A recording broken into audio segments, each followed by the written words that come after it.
ঢাকায় যে ইনকাম করতাম এটা যদি দেশে করতে পারতাম তাহলে কি আর ঢাকা আসতাম নাকি? দেশে তো যে ইনকামটা আমরা ওইরকম সুযোগ সুবিধা পাইতাম তাহলে আমরা ঢাকা অবশ্যই আসতাম না। ঢাকায় যেটা হয় এটার অর্ধেক যদি গ্রামে থেকে হইতো আর কি, তাহলে তো এখানে থাকার কোনো যুক্তি আসতো না।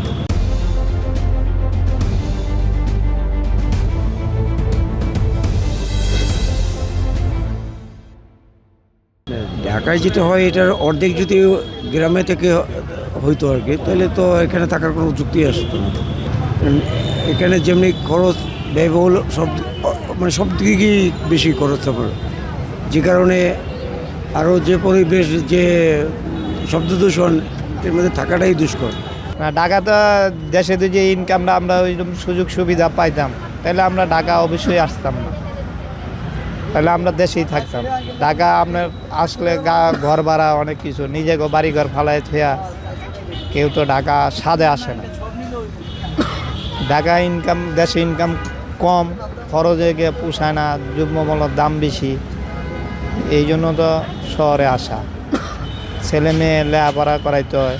নন ইনভার্টার এসির দামে ঘরে আনুন বিদ্যুৎ সাশ্রয়ী ইনভার্টার এসি। এখন 1.5 ton my one inverter AC মাত্র 48,900 টাকা পাওয়া যাচ্ছে মিনিস্টার শোরুমে।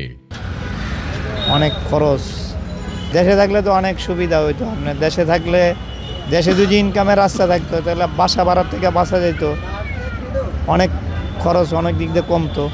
হ্যাঁ, স্কুল তো আপনার যে স্কুল আছে, সরকারি যে স্কুলগুলো আছে, বেসরকারি স্কুল আছে, ভালো ইনকাম ভালো যদি দেশে করা যেত তাইলে ভালো স্কুলে ছেলে মেয়ে লেখাপড়া করান যেত। এখানেও ভালো স্কুল আছে। ঢাকায় যদি এই ঢাকায় যে ইনকাম করতাম এটা যদি দেশে করতে পারতাম তাহলে কি আর ঢাকা আসতাম নাকি?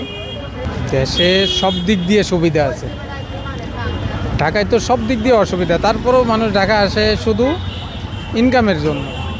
আমার নিজের বাড়ি ঘর বলতে এখন সবই পড়ে আছে দেশে, ফ্যামিলি ঢাকা থাকে, আমিও ঢাকা থাকি। ওই তো আরে বাসা ভাড়া দেওয়া লাগতো না, নিজ বাড়িতে থাকতে পারতাম, নিজের আত্মীয় স্বজনের একসাথে থাকতে পারতাম।